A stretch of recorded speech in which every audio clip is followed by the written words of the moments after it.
성경 말씀을 봉독합니다. 역대상서 13장 1절에서 8절까지입니다.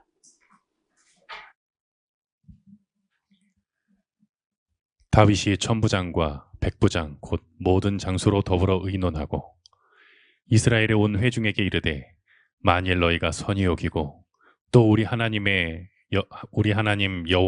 여호와께로 말미암았으면 우리가 이스라엘 온 땅에 남아있는 우리 형제와 또 저희와 함께 들어있는 성읍에 거하는 제사장과 레위 사람에게 보내어 저희를 우리에게로 모이게 하고 우리가 우리 하나님의 궤를 옮겨오자 사올 때에는 우리가 궤 앞에서 묻지 아니하였느니라 하매, 뭇 백성이 이 일을 선히 여김으로 온 회중이 그대로 행하겠다 한지라.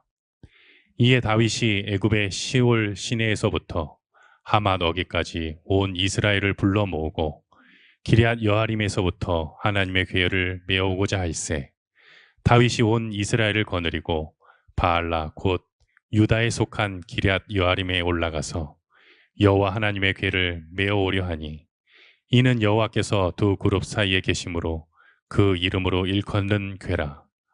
하나님의 궤를 새 수레에 싣고 아비나답의 집에서 나오는데 우사와 아이오는 수레를 몰며 다윗과 이스라엘 온 무리는 하나님 앞에서 힘을 다하여 뛰놀며 노래하며 수금과 비파와 소고와 재금과 나팔로 주악하니라.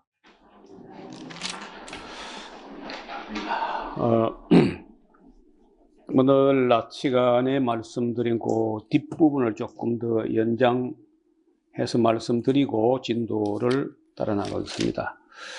12장 16절에 보면은 베냐민과 유다 자손 중에서 견고한 곳에 이르러 다윗에게 나오매, 다윗이 나가서 맞아 저에게 이르되, 만일 한데 동그라미를 쳐봐요.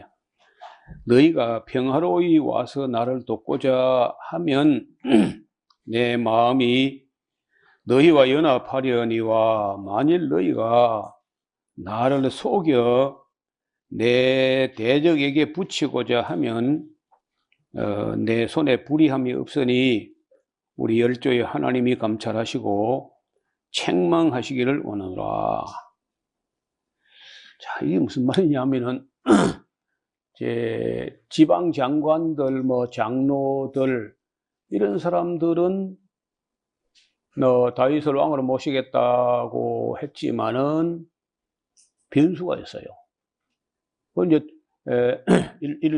예를 들어서 문관들, 대신들, 혹은 지방 장관들, 아니면 방백들, 이런 사람들은 다윗을 왕위로 모시는데 이의가 없어서 이래 했는데, 과연 군부도 거기 공감하냐?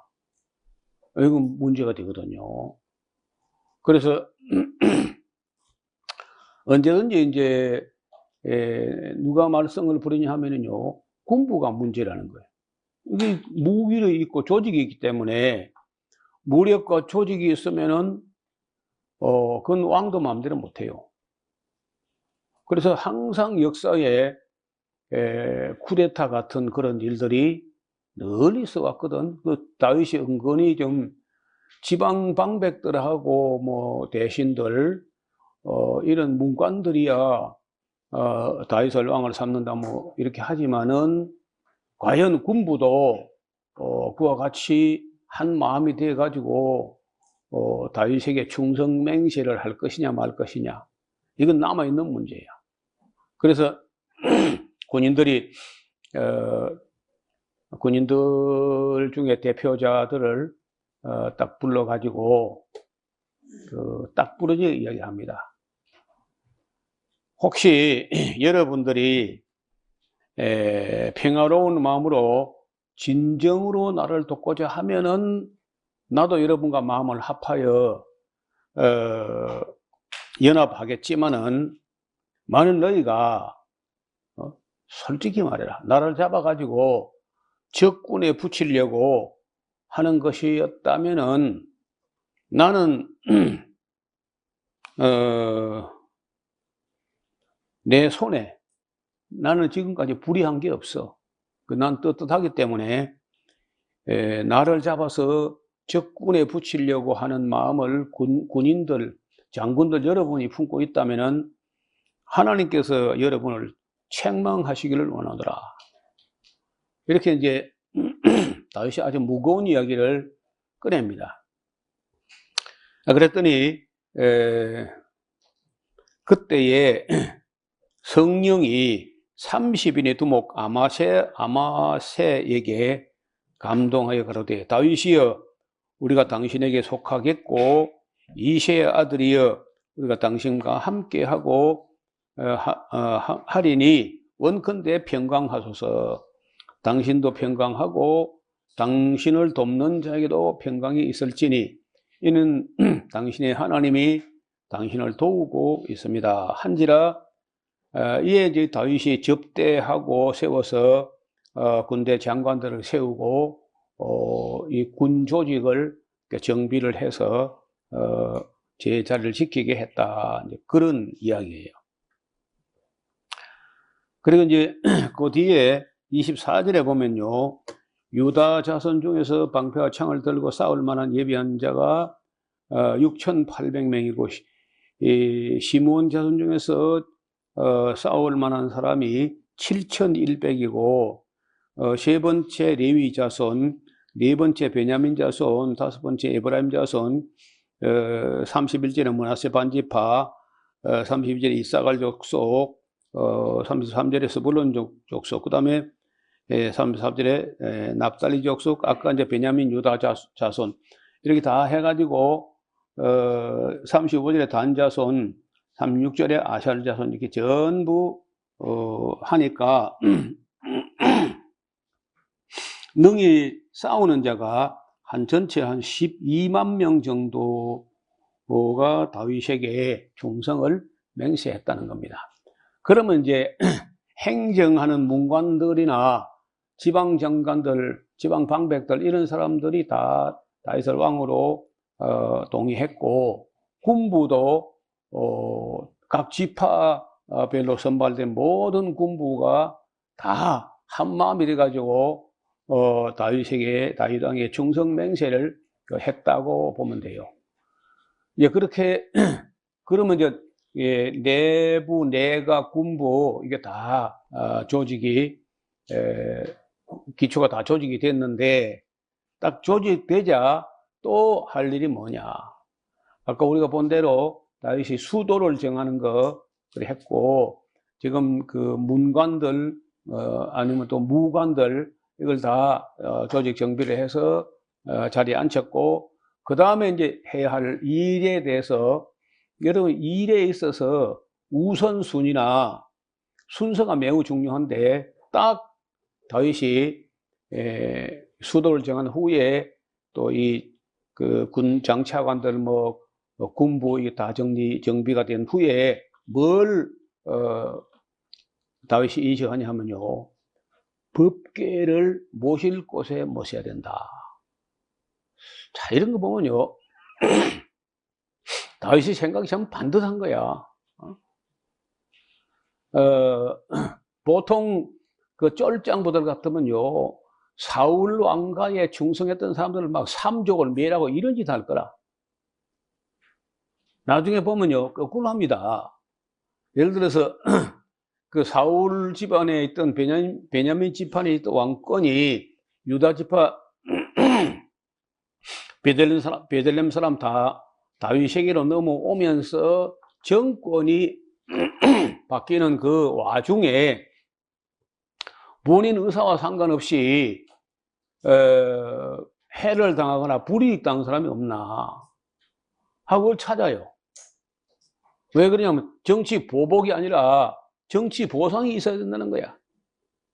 정권이 바뀔 때 안 바뀌었으면은 마땅히 누릴 것을 누릴 수 있는 사람들인데 정권이 바뀌면서 불이익 당한 사람이 있을 수 있다는 거예요.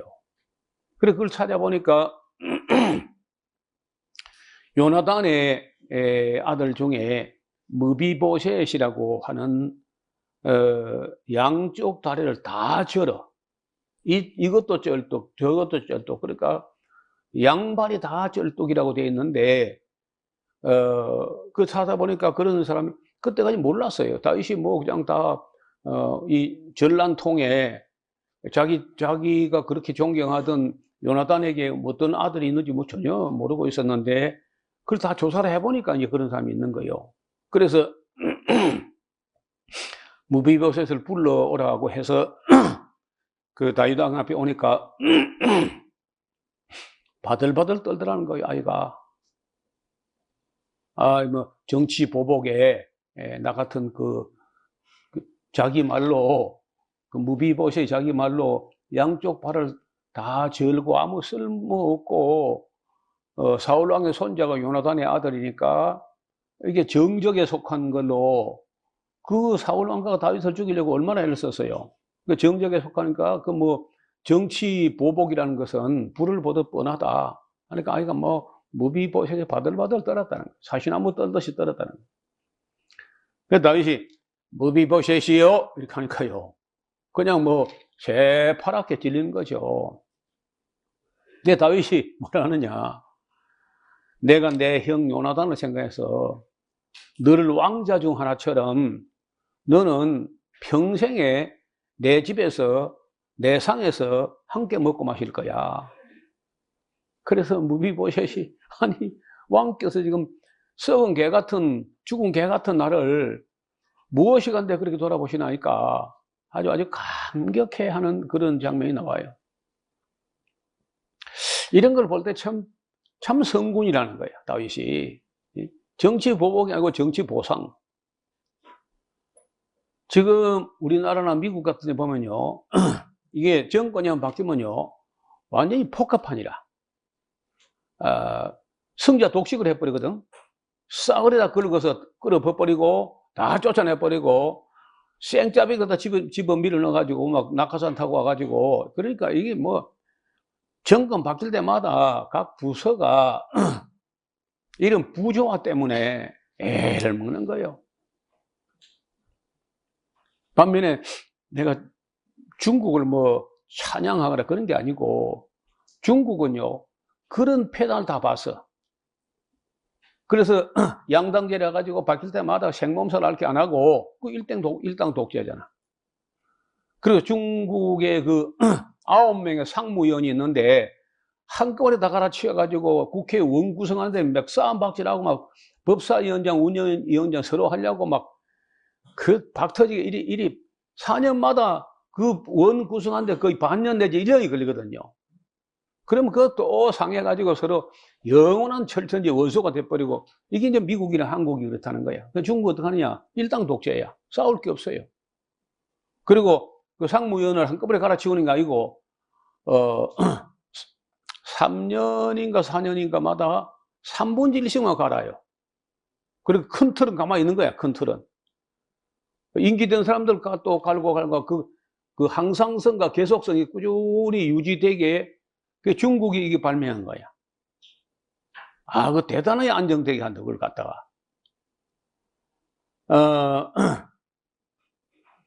근데 우리가 그 정치 제도나 사회 제도나 이런 것을 많이 연구할 필요가 있어요. 뭐든지 그 미국 따라 필요가 없다고, 그게. 우리는 범사에 미국 따라 해.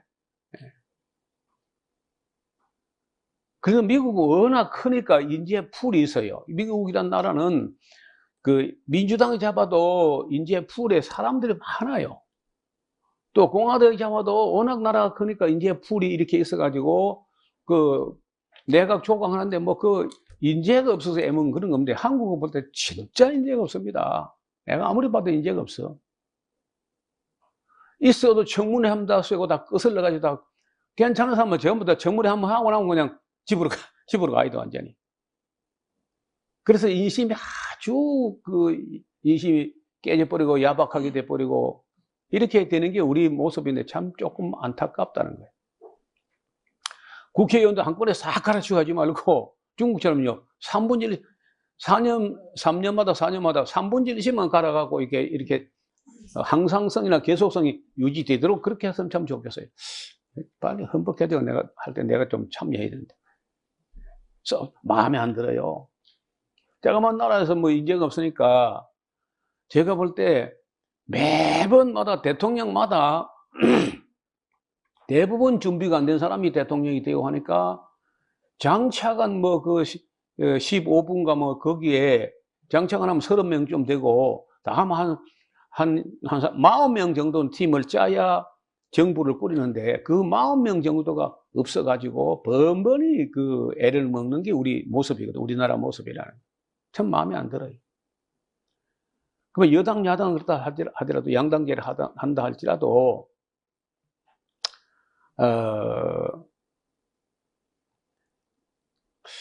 한꺼번에 갈아치워버리니까 전부 다 무에서 시작해야 돼, 조직을. 그 폐단이 보통 문제가 아니야. 아직은 우리가요, 인류 역사가 그렇게 뭐, 그, 민주정치라고 하는 그 역사가 그리 오래된 게 아니고, 다 경험 부족이고, 인재 부족이고, 그런 편이거든요. 그래서, 제도라든지 이런 것을 보면, 그, 개선의 여지가 많이 있습니다. 또, 길이 없는 게 아니고 길이 있다는 거예요. 제가 원직교에 있을 때, 독일에서, 사회부 장관을 오래 지낸 분이 있는데, 이분이요, 독일에서 사회부 장관을 24년을 했다는 거라. 어떻게 24년 했느냐? 너무 잘하기 때문에, 그 수상이 바뀌어도, 그 사회부 장관은, 근데 이름 뭐, 잊어버렸는데, 이 사람만큼 할 사람이 없어. 그러니까 정권이 바뀌었는데 그 장관은 그 자리에 있는 거야. 이거 멋지잖아요?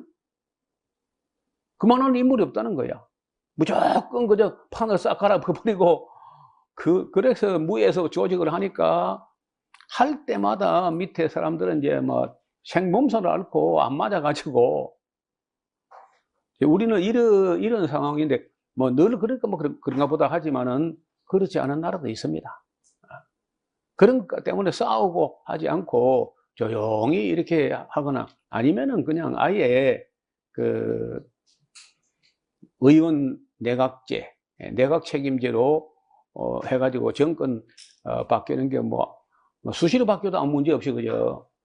그렇게 넘어갔으면 좋겠어. 막 온, 국민들을 선동을 해가지고, 가짜 뉴스를 만들어가지고, 욕을 해가지고 아이고, 앞으로는요, 이 가짜 뉴스가, 지금은 가짜 뉴스 만들려면 상당히 공을 들였는데, 이제는요, 생성형 AI가 있어가지고, 요즘은 그, 틱톡인가 그거 올라온 거 보면요, 예쁜 새는 전부 다 AI가 만든 거야. 원숭이 대가리에 원숭이 머리하고 새 머리하고 조합을 해가지고 원숭이 새가 있어. 난 무슨 이런 동물이 조작하는 거야. AI가 만든 거야. 근데 뭐 털도 잘 매끈하고 잘 움직이고 뭐 눈도 자연스럽게 깜빡이고 뭐 완전히 동물 같아요. 그러니까 앞으로는요, 유튜브나 틱톡을 보다가는 인생을 허비합니다. 그냥 순 거짓말 뉴스에 우리가 놀아나는데, 이게 이제 선거철이 되거나 그 댓글 부대를 갖다가 AI를 동원해가지고 전부 또 아이디를 바꿔가지고 하면요, 이제 국민들은 안 속는다는 말은 거짓말이야. 안 속을 길이 없어요. 안 보면 안 속으면 안 보면 이제. 그렇다고 뭐 스마트폰이나 뭐 유튜브나 뭐 틱톡이나 안 보기는 어렵잖아요. 그래서 진실이 점점 더 멀어지고 사라져가는 세상이 된다.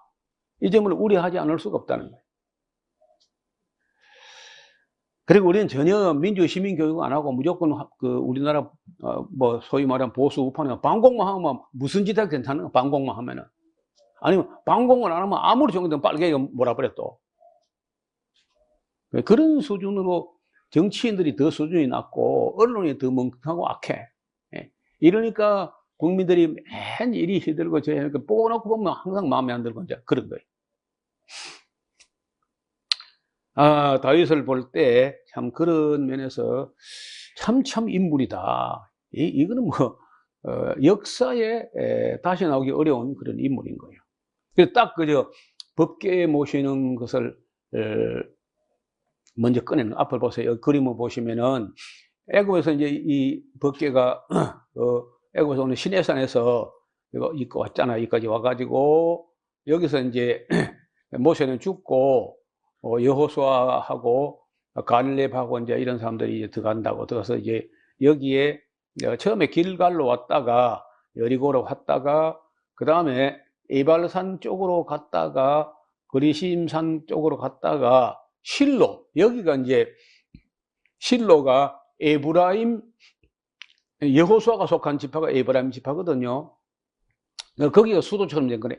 여호수아가 있는 곳이 수도처럼 돼 있다가 아시는 대로 아이로 베델로 왔다가 전쟁이 나가지고 전쟁터에 있는 데까지 가가지고 하나님이 여기까지 도우셨다. 도움의 바위다. 에벤 에셀이다. 이렇게 해가지고 여기 왔다가 법궤를 뺏기잖아. 블레셋 사람에게.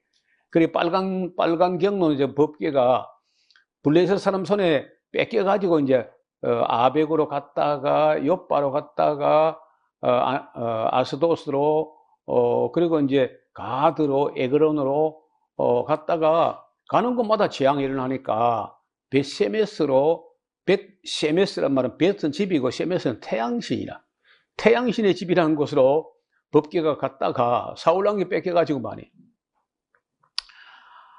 그래가지고 이 법궤를 블레셋 사람들이 너무나도 두려워해가지고 기럇 여아림이라고 여기를 다른 말로 바알레 유다라고도 해요. 거기서 예루살렘에서 한 13km 정도 떨어졌습니다. 거기서 기럇 여아림에서요 20년을 잊혀진 채 지나갑니다. 그때는 뭐 다윗도 요 밑에 헤브론에 있었고 뭐 사울왕 죽어버리고 아브넬 같은 사람은 전혀 뭐 법궤를 챙기려고도 안 하고 그냥 그래 있는 거야. 그래 이제 다윗이 예루살렘을 수도를 정하고 그리고 이제 자기가 12지파 전체의 왕이 되고 군부가 충성맹세를 한 다음에 1차적으로 해야 될 일이 법궤를 여기 기럇 여아림 숲을 속에 있어도 되겠냐 해가지고 이 법궤를 이제 모셔와야 된다고 이제 딱 주장을 하는 거예요. 그러니까 일에 있어서 우선순위 우리나라 뭐 대통령 현충원에 참배하는 뭐 그런 걸로 하죠 보통. 뭐 그것도 해야 되지만은 다윗 같은 경우에 사울 왕 때는 무슨 일이 있을 때 하나님의 법궤 앞에서 묻지 않고 미신적으로 행동했었다. 이제부터 우리가 그렇게 해서는 안 된다 하면서 법궤를 탁 모셔오자고 합니다. 13장 다윗이 천부장과 백부장 곧 장수로 더불어 의논하고 이스라엘 온 회중에게 이르되 만일 너희가 선히 여기고 또 우리 하나님 여호와께로 말미암았으면 우리가 이스라엘 온 땅에 남아있는 우리 형제와 또 저희와 함께 들어있는 성읍에 거하는 제사장들과 레위 사람들에게 보내어 저희를 우리에게로 모이게 하고 우리가 우리 하나님의 궤를 옮겨 오자. 사울 때는 우리가 그 궤 앞에서 묻지 않았어. 뭐 국가 대사를 경영할 때 하나님께 물어서 그 뜻을 헤아려 이리 하지 않고 지 멋대로 해버리고 또 패해버리고 법궤를 뺏겨가지고 아마 법궤를 뺏긴 게 이스라엘의 국치일, 국가적인 그 수치가 될 거라.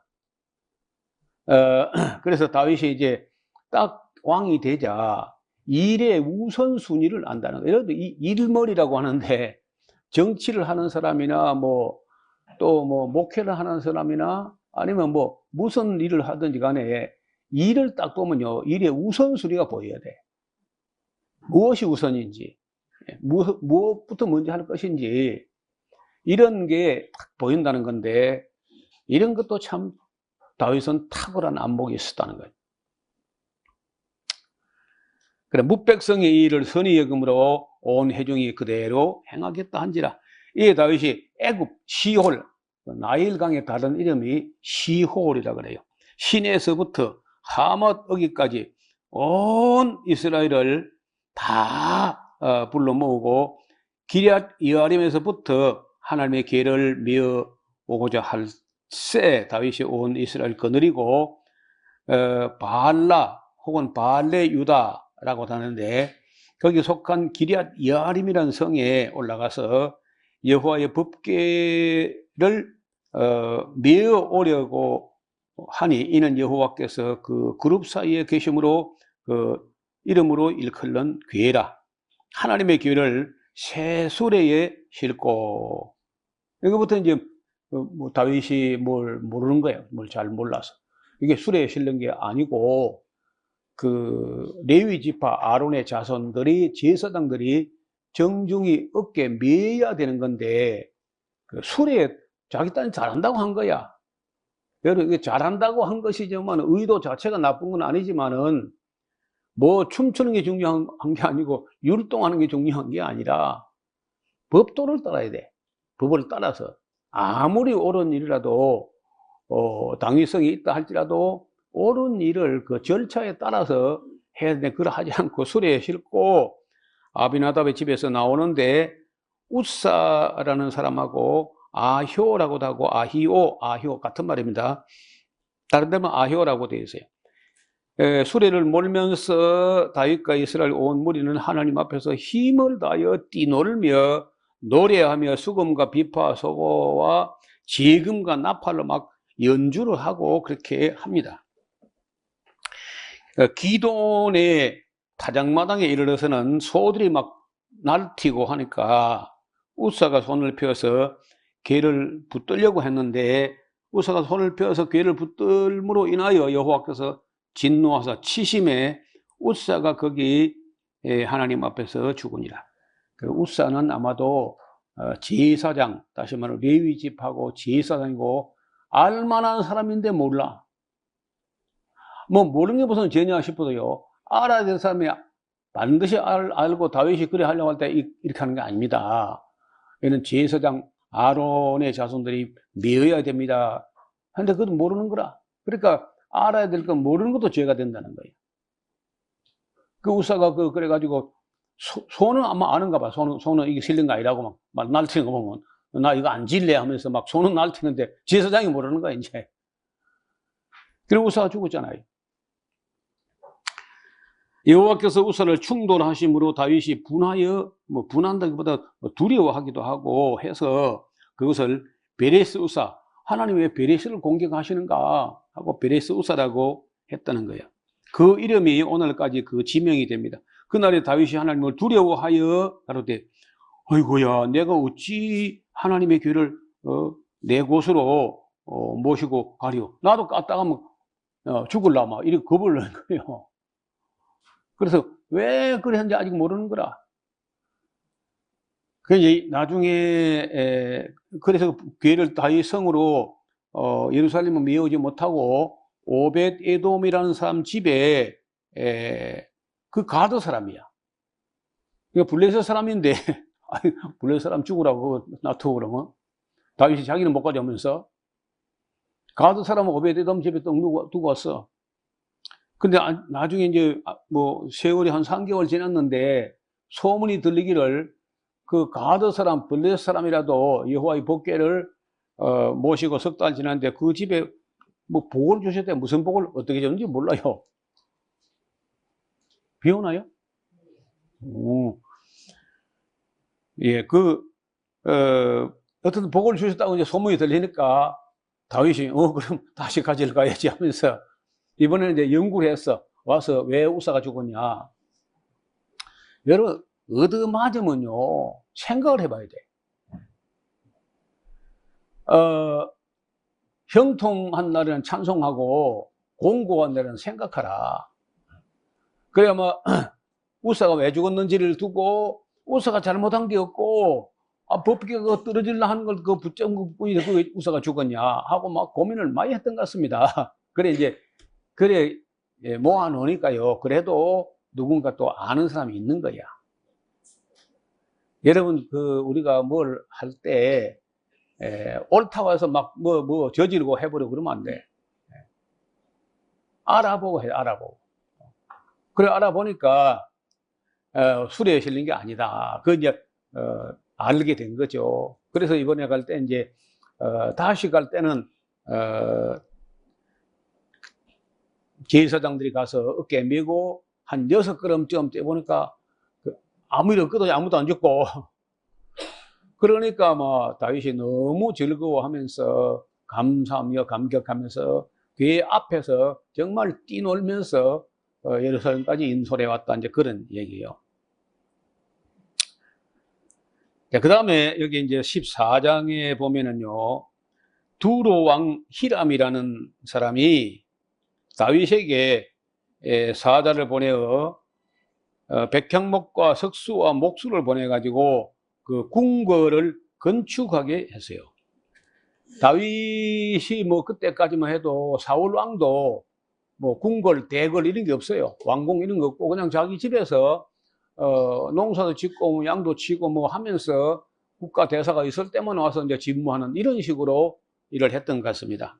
그 다윗 왕실이 이제 좀 자리 잡아간다 하니까 지금 현재 헤즈볼라라고 하는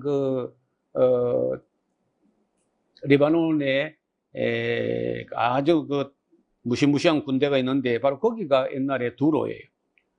그 두로 왕 히람이 다윗에게 백향목, 레바논의 백향목 하면 이거는 명품 중에 명품이야. 그리고 석수, 목수, 이 두로 왕 히람이 옛날 프리메이슨 중에 아주 고급 그런 프리메이슨이었다. 그런 말이 있어요. 아주 대단한 건축 기술을 갖고 있었다는 거예요. 그래서 이제 이 궁궐을 건축하게 했는데 다윗이 여호와께서 자기로 이스라엘 왕 삼으신 줄을 깨달았다. 다윗이 그래 이제 궁궐도 없이 대궐도 없이 그냥 집에서 왔다 갔다 하고 그럴 때는 내가 진짜 왕인가 실감이 안 났던가 봐요. 그런데 이제 궁궐도 대궐도 근사하게 지어가지고 거기 탁 보좌에 앉아가지고 명령을 내리면 신하들이 와서 막 이렇게 읍소하고 이런 절차를 쭉 밟아가는데 내가 진짜 왕이 되긴 됐는가 보다 하는 생각이 들었다는 거예요. 이는 그 백성 이스라엘을 위하여 나라를 진흥케 하시더라. 하나님께서 그 다윗의 나라를 복주셔가지고 점점 틀이 잡히고 안정되어 갔다는 거예요.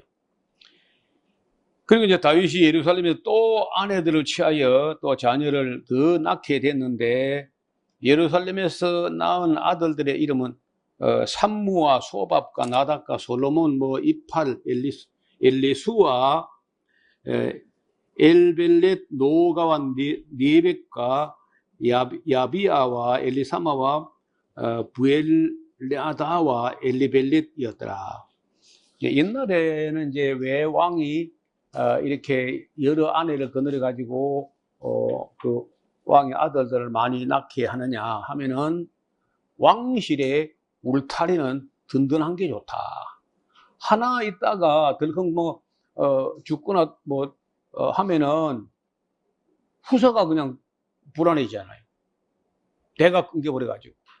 그래서 여러 여자를 거느려 가지고 좋은 아들들이 여럿이 있으면 그중에 또 제일 출중한 인물이 나오고 하니까 하나님께서 왜 아내를 여럿이 두냐 이렇게 하지 않고 그냥 가만 놔둔 것 같아요.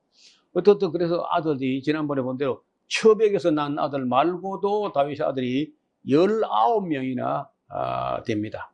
19명쯤 되면은 그래도 인물이 안 있겠어요. 아시는 대로 압살롬이나 아도니아나 이런 사람이 다 괜찮은 사람이에요. 그리고 그래도 이제 그보다는 솔로몬이 더 지혜롭고 똑똑했다고 이제 하는 건데 다윗이 기름 부음 받아서 온 이스라엘 왕이 되었다 함을 블레셋 사람들이 듣고 야 이거 보니까 이게 다윗이 그냥 목동이나 이렇게 봤더니 이거 아니잖아 이거 그거 점점 커지네지고 이래가지고 블레셋 사람들이 그 신경을 쓰게 되는데 지금 가자 지구의 하마스 이 사람들하고 이게 블레셋 사람이 그때부터 증가야. 지금 3,000년 갈등, 3,000년 갈등. 그 참 뿌리가 오래된 겁니다.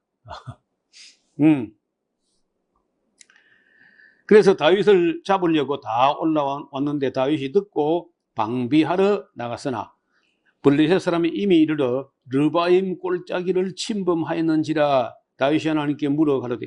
자, 이게 사울은 묻지 않았지만은 다윗은 바로 법궤를 모셔 놓았기 때문에 하나님께 여쭈어서 당연한 것이지만은 여쭈어보고 한다는 거예요. 가로되 내가 블레셋 사람을 치러 올라가리까 주께서 저희를 내 손에 붙이시겠나이까 했더니 여호와께서 가라사대 올라가라 내가 저희를 네 손에 붙이리라 하시니라.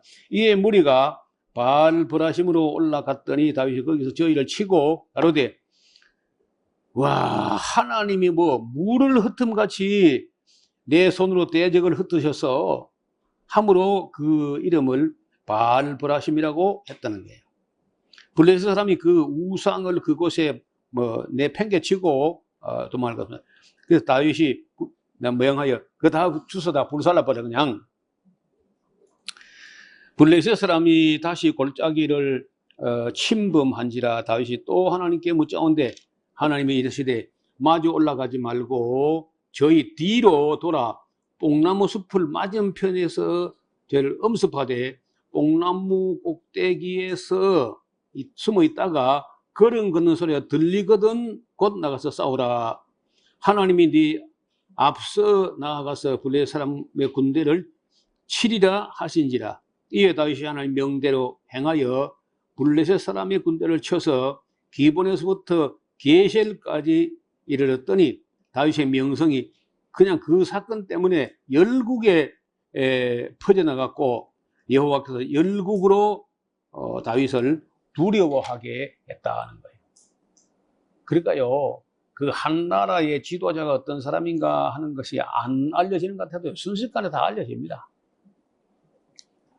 먼 데서는 알아요. 가까운 사람은 잘 몰라 그렇지. 그래서 이 블레셋 사람들이 다윗을 그냥 너무 자라기 전에 더 커지기 전에 싹싹 잘라버리겠다 하고 올라왔는데 그 블레셋 사람을 갖다가 물리칠 때 다윗이 그 실력도 있고 하지만은 자기 실력만 의지하지 않고 자기 실력 위에 하나님의 허락까지 받아가지고 전쟁을 하겠다. 범사에 하나님께 물어서 이렇게 하니까 그것도 하나님 또 마음에 드는 거야. 자기가 안다고 자기 마음대로 하지 않고 하나님께 물어서 또 그렇게 전쟁을 하니까 하나님께서 이기게 하셔가지고 그때 뭐 그런 말이죠. 전화 위복이 됐다. 화가 뒤집어져 가지고 복이 됐다. 그 전화 위복이라는. 그래서 다윗이 위험 같았는데 이것이 오히려 다윗의 명성이 온 그 중건동 일대에 다 퍼져나가는 그런 일이 됐다는 거예요. 그래서 우리는 지금 정상적인 왕이라면은 정치를 하거나 뭘 할 때 어떻게 해야 되는가 하는 그 모범 중의 모범을 모델로 우리에게 보여주고 있는 겁니다.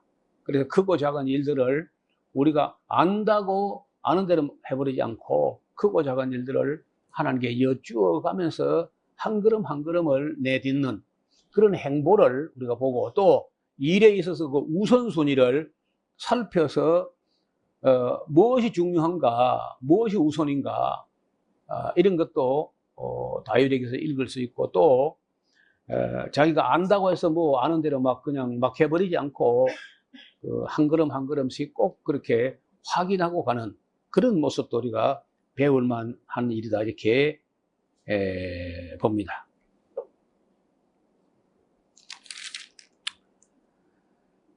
예, 15장 이하는 다음 시간에 보겠습니다. 기도드리겠습니다.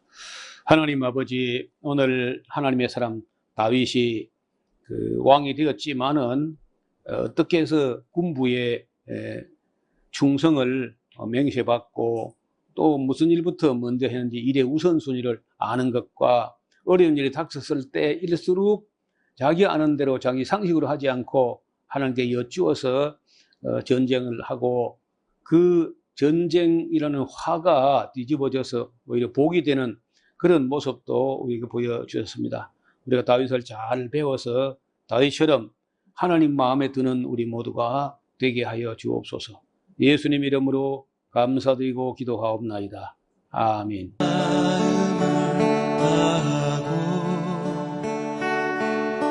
성품을 다하고 힘을 다하여서 여호와를 사랑하라. 내게 준 계명을 마음에 새기고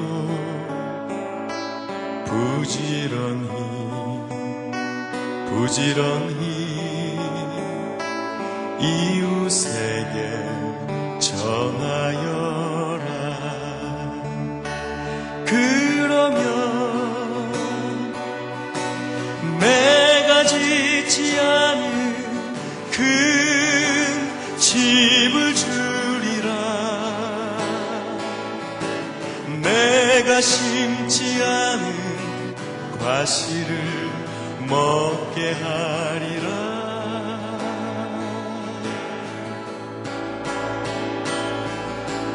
그러나 한 가지 잊지는 말아라. 죄인 된 우리를 구원하신 여호와